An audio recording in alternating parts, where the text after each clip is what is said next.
I didn't go to the house to move in. I went to empty it out. It was early November in Connecticut, that gray pocket of the year when everything feels like it's in mourning. Not quite winter, not really fall anymore, just a long, wet sigh. The leaves had already surrendered to the wind, plastered across the sidewalk like forgotten pages. The sky hung low, colorless and heavy, like it hadn't decided whether to snow or cry. The house was my aunt's, technically mine now, but it didn't feel that way. It was a tall, old Victorian, faded green with white trim, tucked in a quiet part of Norwich. It hadn't been touched in years, just maintained enough not to collapse, but not loved. The kind of house you drive by and wonder who used to live there, because it clearly wasn't anyone now. My aunt, Margaret, had passed in the summer. Quick and quiet, like she'd planned it that way. She wasn't the warm kind, not the hugging sort, but she was the only real family I had left. She used to send birthday cards with $5 bills inside, even into my 20s. Never called, never visited, just those small gestures like she was apologizing without words. I hadn't seen her in person in over 8 years. My mom, her younger sister, died when I was 17. After that, I bounced around. A few couch hops, 2 failed relationships, and a forgettable apartment in Boston. I still hadn't fully unpacked. I taught art at a public middle school. I painted on weekends. And I kept my heart folded up like a love letter I was too scared to send. So when the lawyer called and said Margaret had left me the house, I felt something between guilt and relief. I hadn't earned it. I wasn't sure I even wanted it, but I needed to be there to sort through what was hers, and maybe, if I was lucky, what used to be mine too. The house creaked like it remembered things. The key turned stiff in the lock, and the door groaned open as if it had to think about letting me in. Inside, it smelled like time. Not mold exactly, just the scent of dust and quiet, and a life that had ended in mid-sentence. There were doilies on every surface, and the air was faintly sweet, like old perfume and cedar. I stood in the doorway for a moment, coat still on, fingers numb from the cold. That's when I heard it, a soft thud. Above me, in the attic, I froze. Maybe a raccoon or squirrels. It was an old house. These things happened. I told myself that twice. Then I heard it again, the dragging scrape of something across floorboards, not heavy, just deliberate, followed by a pause. Then, my name, whispered, almost inaudible. Claire. My heart jerked sideways. I didn't move. I didn't breathe. It was probably just the wind, or my imagination stretched thin by grief and an empty house full of ghosts I hadn't named yet. But there was something about the way it said my name. Not scary, not threatening, familiar. I shook it off. I made my way through the rooms slowly, flipping on light switches, unsure if any bulbs still worked. Most didn't. The living room was a time capsule. Floral curtains, heavy furniture, a china cabinet full of things that looked like they'd never been touched. I half expected my aunt to appear in the hallway, disapproving of the dust. I saved the attic for last. The pull-string ladder groaned as it unfolded from the ceiling. I stared up into the darkness like it was a mouth ready to swallow me whole. I climbed the steps slowly, flashlight in one hand, the other tight on the railing. It was just boxes, old furniture, dust catching the flashlight beam like tiny ghosts. And then, in the farthest corner, I saw them. Eyes. 2 small reflective discs watching me from the shadows, low to the ground, unblinking. I pointed the flashlight toward them, careful not to shine it directly. It was a cat, gray and white, a little scruffy, but not feral. Its tail was curled around its paws, as still as a statue. It didn't hiss, didn't run, just looked at me like it had been expecting me. I knelt down, slowly. "Hey," I said softly. My voice felt strange in the room, like I was disturbing something sacred. "You live here?" It didn't blink, just tilted its head slightly, the way cats do when they're thinking too many things at once. There was no food up there, no litter box, just the smell of wood, old insulation, and something faintly musky. I scanned around, nothing. No open windows, no holes in the wall. How had it gotten in? And more pressingly, how long had it been here? "Claire." The whisper came again, but this time I realized something. It wasn't coming from the attic. It was coming from me, from inside me. That sound, that name, hadn't passed through my ears. It had passed through something deeper, something underneath memory. And somehow, impossibly, I looked at the cat, and I knew. It wasn't speaking, but I was being heard. I don't know how long I sat there, staring at that cat. Could have been seconds, could have been hours. Eventually, I stood up and backed down the ladder slowly. I left the attic door open. The cat didn't follow. That night, I couldn't sleep. Not because of fear, because of something else. That feeling you get when you're trying to remember a dream you forgot before it ended. The next morning, I brought up a can of tuna, placed it near the attic entrance, and waited. He came down at his own pace. One paw, then another. A slow, cautious descent like a soldier walking into enemy territory. He was older than I thought. Maybe 10, 11 years. His fur was short but uneven in places, patches where he'd clearly over-groomed from stress or boredom. One ear had a small notch and his eyes were a soft amber, the color of wet leaves. I didn't reach for him, just sat a few feet away, legs crossed, hands in my lap. He walked past the food and sniffed me. Not just a curious sniff, a deep, deliberate one, like he was confirming something he already suspected. Then he sat down, right beside me, and I cried. Not sobs, not loud, just silent tears I didn't even realize were there until I felt them cooling on my cheeks. It had been so long since anyone had sat beside me just to sit. No agenda, no expectation. Just quiet company in a house full of goodbye. I didn't name him. Not yet.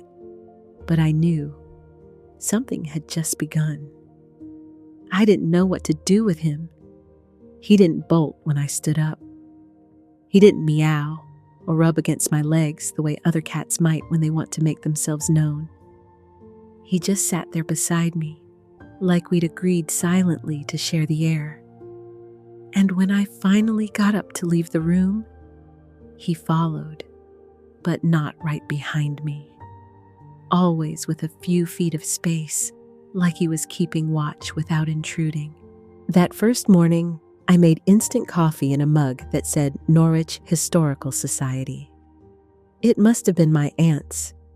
She had a habit of collecting mugs she never used.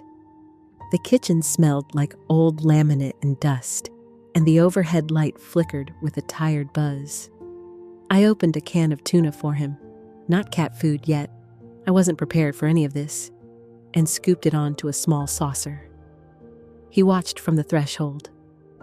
"Come on," I said, motioning gently. "Breakfast." He hesitated for a full 10 seconds, then padded forward on quiet feet and began to eat, not greedily, but like someone raised with manners. He paused halfway through to look up at me, then continued. I stood there, still in my flannel pajama pants and oversized sweater, wondering how a cat that lived alone in an attic could act like a guest in someone else's home. After he finished, he walked past me without a glance, hopped onto the worn velvet armchair in the living room, and curled up like he'd been doing it every morning for years. There was no collar. I checked every room again, opening cabinets and closets, even the back door, which had a warped frame and took effort to shove open. No litter box, no sign anyone else had been feeding him. It didn't make sense. By the third day, I gave up trying to explain it. Instead, I bought a few cans of proper cat food, a small litter box, and a cardboard scratcher from the local hardware store. The woman behind the counter, Ruthie, must have clocked my confusion because she asked, "First-time cat parent?" I nodded. "Kind of. I think he came with the house." She laughed like that wasn't the strangest thing she'd heard this week. "That's lucky. Most houses come with raccoons." Back at home, I set the litter box in the hallway bathroom and filled it with fresh litter.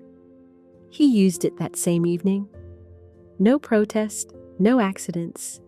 Just calmly walked in, did his business, and left like someone with a strict personal code. I started calling him Atticus. Not out loud, not yet, just in my head. The name had shown up one night while I was making boxed mac and cheese and listening to the wind press against the windows. It felt right. He had that quiet dignity about him, like Gregory Peck in a fur coat. I still hadn't figured out where he liked to sleep at night. I would wake up to an empty hallway, a faint smell of cedar, and the sense that something had been watching me sleep. Not in a sinister way, just observing. Once, I found a single paw print on the edge of the blanket, like he'd perched there and thought better of it. He didn't like to be touched. Not yet. If I reached out slowly, palm up, he'd lower his head and squint, close, but not quite contact. But if I sat still long enough, he'd sit near me, sometimes just outside arm's reach, sometimes just close enough that his tail flicked the side of my leg. Little by little, the distance between us shortened. In the afternoons, I'd sort through Margaret's things. Her house was a monument to routines. 2 of everything in the kitchen drawers, letters filed by year and tied with string, newspapers dating back to 1993. I opened a cedar chest in the guest room and found sweaters I remembered her wearing when I was a kid, still holding the faint scent of lavender and wood smoke.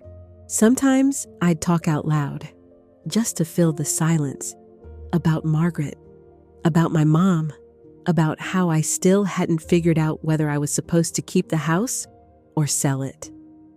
Atticus never answered, of course, but he listened. Eyes half-lidded, tail wrapped neatly around him. One night, after I'd packed away a box of old Christmas ornaments, I sat down hard on the floor, the kind of collapse you don't plan. My back against the wall, knees up, arms dangling. There was a weight in my chest I couldn't name. I hadn't cried like that in years, not since my mom. Margaret hadn't been close to me in the way people usually mean, but she'd been there. A postcard in the mail, a birthday card with underlined scripture, a check for $30 every Christmas. When my mom died, Margaret didn't show up to the funeral, but she did send flowers and a note with my full name written in block letters. Now she was gone too. I didn't even notice Atticus come into the room. Just felt a warmth at my hip. He didn't sit or curl this time. He leaned against me, pressed the length of his side into mine, and stayed there. It was the first time he made contact. I didn't move, barely breathed. Eventually, I reached down and touched the fur between his shoulder blades. He didn't flinch, didn't purr either, but he stayed, and I stayed. We sat like that for what felt like hours. After that night, he followed me more. Into the kitchen, into the laundry room, even into the backyard once when I opened the door to shake a rug. He stopped just short of the porch steps, his pupils wide, body tense. Then, as if deciding something important, he turned and walked calmly back inside. I realized gradually that he didn't like open spaces, didn't like sudden movement or loud sounds. When the neighbor's car backfired one morning, he disappeared for hours. I found him wedged behind the washing machine, his ears flat. He wasn't just shy, he was scared. I wondered what he'd seen. I began keeping a journal, something I hadn't done since college. Just small notes about Atticus, his habits, his progress. Approached while I made tea. Let me pet his head today. Jumped on couch during storm, tucked paws under, stayed all night. One entry I remember writing with a kind of awe. He looks at me like he knows something. Not in the mystical way, just like he's seen things, like he's been waiting for someone to ask. It wasn't just me projecting, though I'd be lying if I said I wasn't a little lonely. It was something about his eyes. They didn't dart. They didn't plead. They just held me there. Like I had more to say, and he was patient enough to wait. One Saturday, 2 weeks into my stay, I was going through a box of Margaret's old recipe cards when I heard it again. Claire. This time, I didn't freeze. I looked up, and he was just watching me from the doorway. His head tilted, his tail curled neatly around his front paws. It didn't come from his mouth. He didn't make a sound. But somehow, I knew. I walked toward him slowly, and he turned, leading me down the hallway. Past the guest room, past the closet, to the study, the one room I hadn't opened yet. The door had been stuck, jammed in the frame, and I'd told myself it didn't matter. He stopped in front of it and looked up at me, and I understood. I placed my palm flat against the wood. You want me to go in here? Silence. Then he pressed his side lightly against my shin. Yes. Something shifted in me that day. Not a click, but a slow unfolding. I wasn't just here to sort through a dead woman's belongings. I wasn't just adopting a stray. I was waking up. To the grief I hadn't touched in years. To the memories I'd locked away. To the strange, quiet truth that some bonds don't need words. They just need time. And this cat, this silent, solemn, stubborn cat, was giving me both. The study door took effort. The wood had swollen with years of New England humidity and neglect. I had to lean my weight into it, shoulder first, until the frame finally groaned and gave way. Dust plumed out like a breath held too long.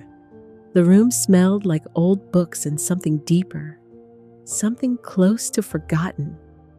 Atticus didn't follow me in right away. He stood at the threshold like he was waiting for me to go first. It was small, maybe 10 by 10 feet. A narrow room with one tall bookshelf, a worn desk, and a dusty green armchair pressed against the far corner. The desk drawer handles were tarnished brass. The wallpaper, floral and faded, had peeled slightly near the window. Dust blanketed everything like frost. There were no lights, just the dull gray of the cloudy afternoon leaking through a gauzy curtain. On the desk sat a leather-bound notebook, closed, thick with pages. It was the only thing that didn't look forgotten. I touched it like I was afraid to wake something. The initials on the cover were embossed faintly. M.E.S. Margaret Eileen Sutton. I hadn't known her middle name. I turned the first few pages slowly. Not a diary exactly. More like field notes. Observations. Times. Weather. Scribbled thoughts about patterns. about instincts, about grief. Cats return to the places that remember them, even when people don't. She still sits at the window after all these years. I think she remembers my sister. I think she waits for her. Claire looks more like her every year. I stopped. It was the only time I saw my name. My hands shook. Atticus leapt up onto the desk, careful not to knock anything over. He sat beside the notebook and looked up at me. His eyes didn't move, didn't blink. I sat down slowly in the chair. He stayed. I kept reading. Through the next 10 pages, then 15. Most were scattered thoughts, notes about cats Margaret had watched, cared for, studied.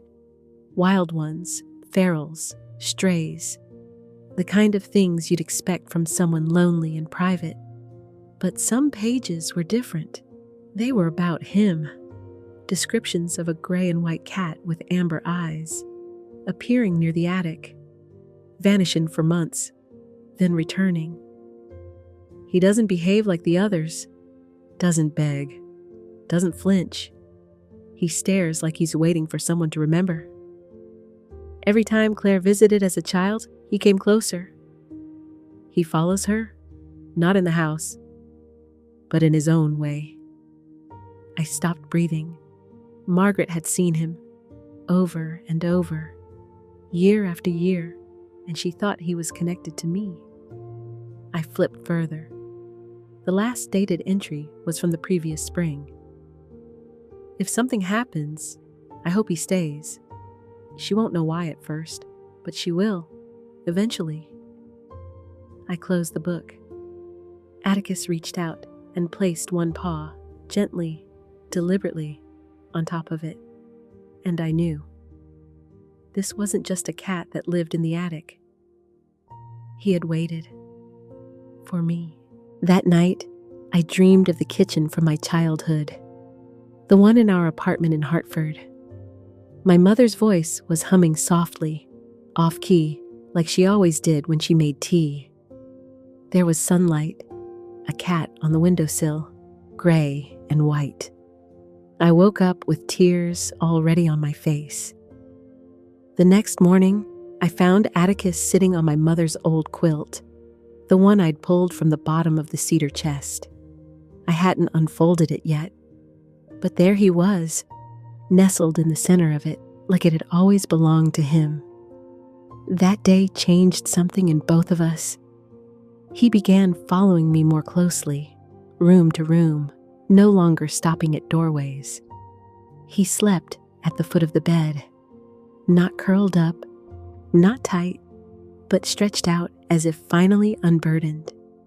And I began to talk to him, really talk, about my mom, about how, the last time I saw her alive, we had argued over nothing, about how I never got to say goodbye because I was too proud to come home from college that weekend, about how guilt doesn't age, it just hardens. Atticus never turned away, never left the room. He'd listen for as long as I needed. Then, when I was spent, he'd lean against my shin or nuzzle the inside of my wrist with a quiet exhale. He never made a sound, never purred, but it felt louder than anything.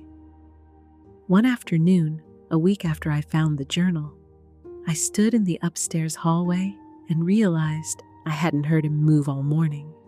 The silence was too deep. I called out, not loudly, just a soft, "Atticus?" Nothing. I checked the bedroom, the kitchen, the guest room, the attic. He wasn't there. Panic tightened in my chest. I hadn't realized how much space he filled in me until he wasn't filling it. I rushed outside, coatless, heart hammering.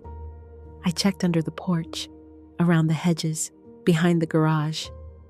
Then I saw it, tiny paw prints in the dirt, leading toward the woods behind the house.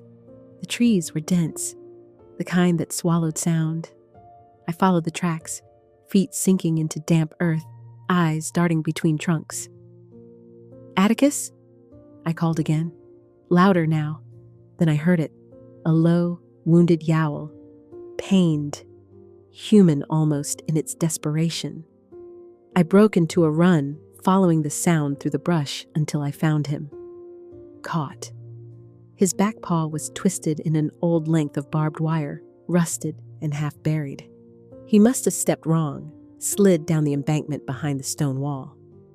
I dropped to my knees. Hey, I've got you," he hissed, not at me, but at the pain. I pulled my scarf from my neck and wrapped it around his torso, lifting gently. He didn't fight, just whimpered, low and broken, the way animals do when they're beyond fear. I carried him back, cradled like a child. Blood seeped through the scarf. The vet was 20 minutes away. Ruthie from the hardware store gave me directions when I called, voice tight with worry, even though she barely knew me. Dr. Hines was kind, didn't ask questions when I walked in teary-eyed with a cat wrapped in an old plaid scarf. They sedated him, cleaned the wound, stitched the paw. "He's lucky," she said. "Older cat like this, alone in the woods, could have gone badly." "He wasn't alone," I said, voice cracking. She looked at me kindly. "He's got someone now." I took him home that evening. He slept on my chest for the first time, a warm, heavy reassurance. For days, I barely left the house. I read through Margaret's notebook again and again. I began to wonder if she'd understood something I hadn't, that Atticus had always belonged to someone, and maybe, somehow, that someone was me. But a new challenge came 2 weeks later. A letter from the lawyer. The house had an offer, a good one, cash. A young couple from New York wanted it as a fixer-upper. They were offering above asking, no contingencies. All I had to do was sign. I sat at the kitchen table with the pen in my hand. Atticus lay curled beside the radiator, paw still bandaged. And for the first time, I realized I didn't want to leave. Not just because of the house, because of him. Because something in this place and in this cat had rewired the way I understood presence, stillness, grief. But I wasn't sure I could stay either. My job, my life in Boston, the lease I hadn't canceled. I was caught. That night, Atticus climbed onto the bed and placed his bandaged paw gently on my sternum, right where it hurt to breathe. He didn't move it, just stayed there, and I heard it again, not in sound, but in knowing. Stay. I didn't sleep much after that night, not because I was restless, not even because of the decision weighing on me, but because for the first time in years, I felt something I couldn't name. Something close to peace, but also laced with fear. Fear that if I let this go, this place, this cat, this strange, quiet unraveling of grief into something gentler, I might not get it back. The offer deadline was in 48 hours. I had until Friday to sign the contract and sell the house. I spent Thursday pretending I was just cleaning. I washed the windows, dusted the banisters. I wiped every square inch of the kitchen counter, even though no one had used it.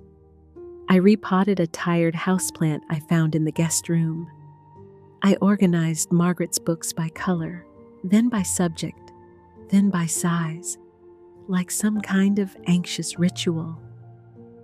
Atticus watched me the whole time. He still limped a little, but the stitches were healing well. The vet had said it would take a couple of weeks before he was back to full mobility, maybe longer since he was older. I didn't know exactly how old. I hadn't asked. There was something about it I didn't want to quantify. Like putting a number on him might make him feel more temporary. That afternoon, I sat down with Margaret's notebook again.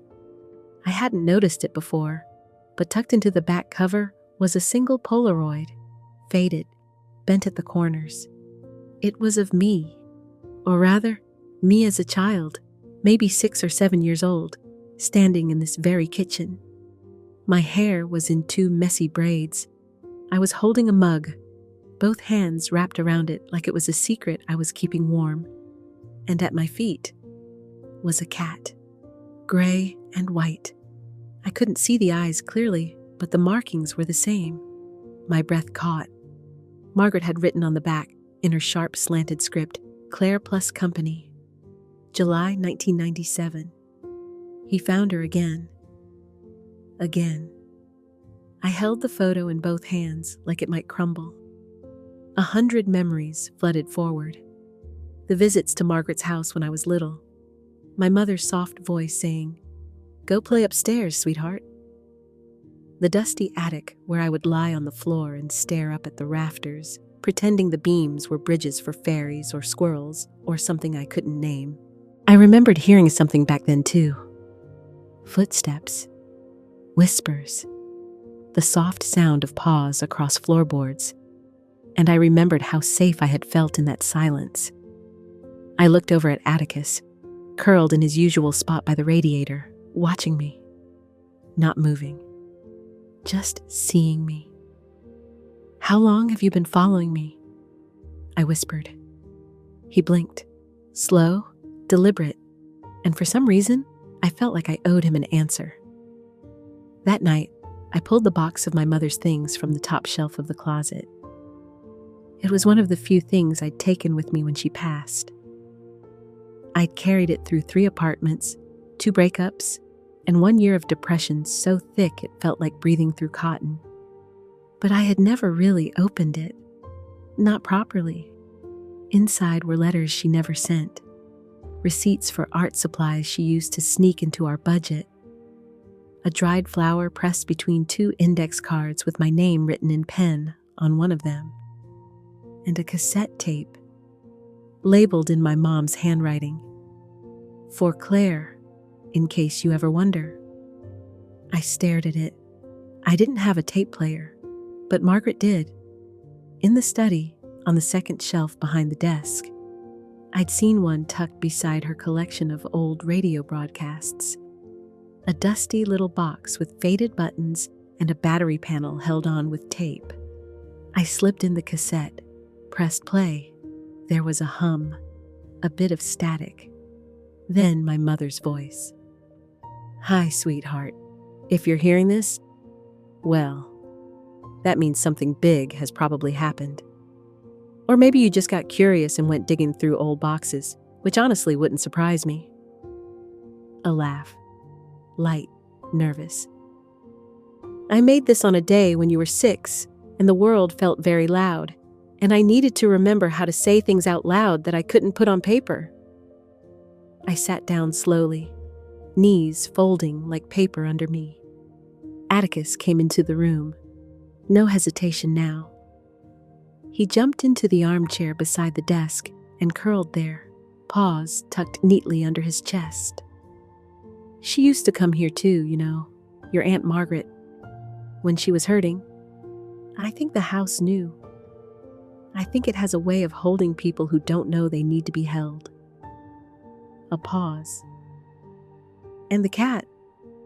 The one who keeps showing up in the summers? Margaret told me once she thought he was a guardian. Not in the magic sense. Just in the real one.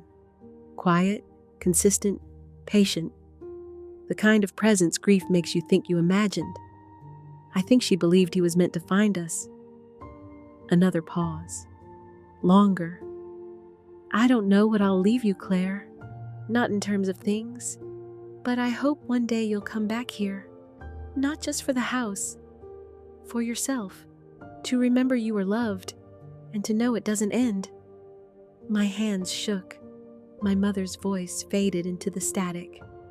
Then silence. I turned the player off. Atticus jumped down and walked over, stepping carefully onto my lap. And for the first time, after weeks of almost, he purred. A low, steady vibration deep in his chest. The sound of recognition, of choosing. I didn't sign the offer. I called the lawyer the next morning, heart in my throat. "I'm keeping the house. I said. "For now. Maybe for good. I don't know." He sounded surprised, but didn't argue. "There'll be others, Claire. Take your time." I did, and for the first time in years, I let the quiet come in.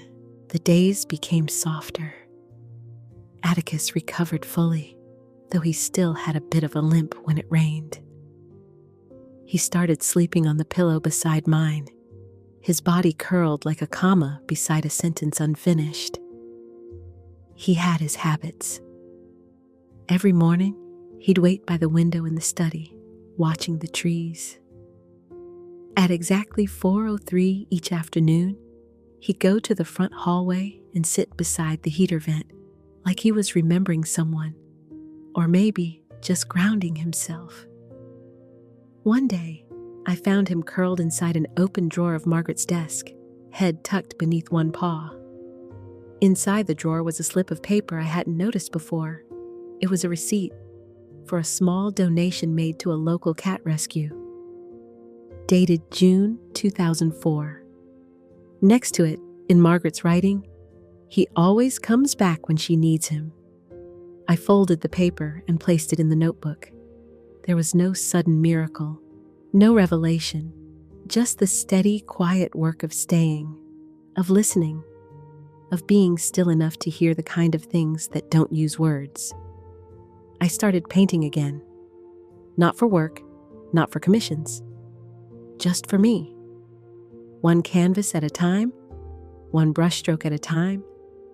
And sometimes, when the light hit just right in the late afternoon, I'd paint Atticus, his silhouette framed in the window, or his eyes catching the light like two pieces of amber truth.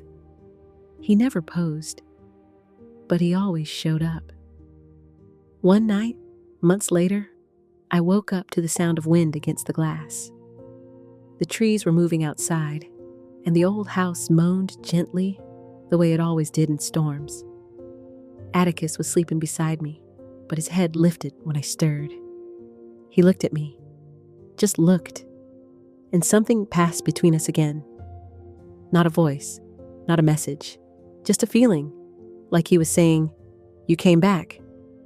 And I whispered back, barely audible, not needing to be, "So did you." Time passed differently in that house. Not slower, exactly. Just softer. Spring arrived as if it had been waiting patiently outside the door. The trees unfurled their first brave greens. The air stopped biting. I opened the windows for the first time since arriving in January, and the house breathed in with me. Atticus changed, too. Or maybe I just began to see him more clearly. He no longer clung to shadows or paused at doorways like he was waiting for permission. He owned the place now, in his quiet way. The house didn't echo as much. It felt lived in again, loved. Some mornings I'd find him already awake, perched on the back of the velvet armchair like a statue that had always been there. Other times, I'd catch him kneading the old quilt at the end of the bed with both front paws, slowly, rhythmically. Something I'd read they only do when they feel truly safe. He had a small scar now, just behind his back leg, where the barbed wire had caught him. It healed into a line of missing fur, barely visible unless you knew where to look. I found myself looking often, not because it was ugly, because it was proof of what he'd survived, of what he'd let me carry him through. There was a time in my life when I thought healing was something you arrived at, like a bus stop or a light turning green. But it turns out, healing is more like learning to sit with what still hurts, to find joy anyway, to choose to stay. That's what Atticus had taught me. He never told me to stop grieving. He just stayed close while I did. A letter came from Boston in mid-May. The gallery I'd left behind asked if I was planning to return. They still had some of my work. There was talk of a summer showcase. My name was being mentioned again. 4 months ago, that would have felt like air after drowning. Now, it just felt distant. I walked outside with the letter in hand. The lawn was patchy but green, growing in unevenly around the old maple tree that marked the edge of the property. The stone wall that lined the backyard had started to crumble in spots, vines pushing through where mortar had once held firm. Atticus followed me out, padding onto the porch in the cautious way he still used outdoors. He didn't wander anymore, not since the injury. But he liked to sit and watch, like he was always keeping something in sight. I sat on the top step and tore the letter in half, then into fourths, then smaller, until the words were unreadable. The wind caught a few pieces and scattered them into the garden bed. I let it.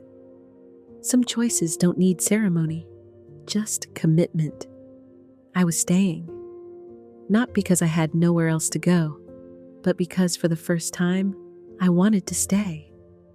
I started teaching painting lessons at the community center in town. Just once a week at first, then twice.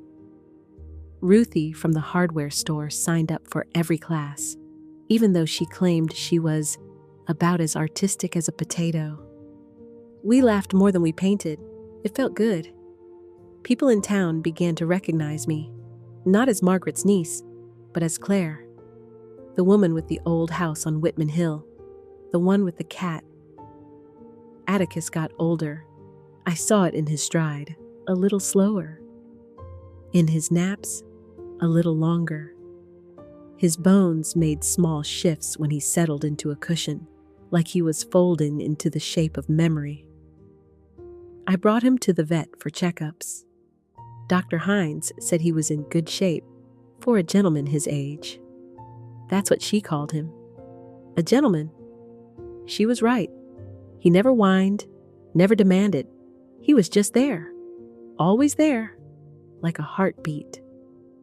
It was almost summer when I had the dream again, the one from when I was a child, except this time it was clearer. The kitchen was warm, the same as the photo. My mom was humming, stirring something on the stove. I was sitting at the table with a coloring book, tongue between my teeth in concentration. And Atticus was there, not older, not younger, just present. I looked at him in the dream and whispered, "You stayed." He blinked, and somewhere in the dream, or maybe in the space between sleep and waking, I felt it again. That silent reply that wasn't sound at all. So did you.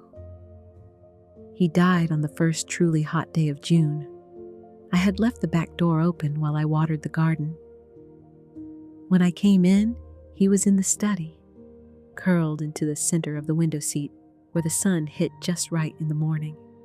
He looked asleep, still, peaceful, but I knew. Before I touched him, before I called his name, I knew. There was no pain in it, no struggle, just stillness, like he had folded into the light. I sat with him for a long time. No tears at first, just silence, then a slow, soft breaking inside me, the kind that doesn't shatter, but unfurls, like a petal, like truth. I buried him beneath the old maple tree, the one that had shaded us in spring. I wrapped him in my mother's quilt, the same one he had claimed as his. I placed the photo Margaret had taken, me and Atticus, 1997, on top, beneath a flat stone. It felt like putting part of myself back in the earth, and also like reclaiming it. The house is quiet now, but not empty. The air still holds something, a kind of presence, not ghostly, not mystical, just memory made warm. Some mornings I still expect to see him by the window, tail flicking, eyes half lidded with thought. I don't, but I do feel him sometimes. When I paint and the breeze catches the canvas just right. When I wake up and reach for something I can't name. When I sit on the porch and the silence settles in like an old friend. The neighbor's cat started showing up a few weeks after he passed. A scrawny ginger thing with one torn ear and a crooked tail. I don't feed him, not regularly, but he comes anyway. Just sits on the steps and watches me like he's studying something. He's not Atticus, and I don't need him to be. But sometimes, when he curls his tail around his front paws just so, I feel that ache again, that knowing, and I smile. Margaret once wrote, "Cats return to the places that remember them, even when people don't." But I do remember. I remember every silent stare, every paw on my chest when I couldn't speak. Every time he followed me down a hallway, I didn't know I was ready to walk. And I think, no, I know, he stayed until I was no longer lost, until I knew how to stay too. Grief doesn't leave, but neither does love. It just changes shape. Sometimes into a quilt, sometimes into a memory, and sometimes into a cat. He never made a sound, not really, but somehow, in every quiet hour, he taught me how to listen for what truly stays.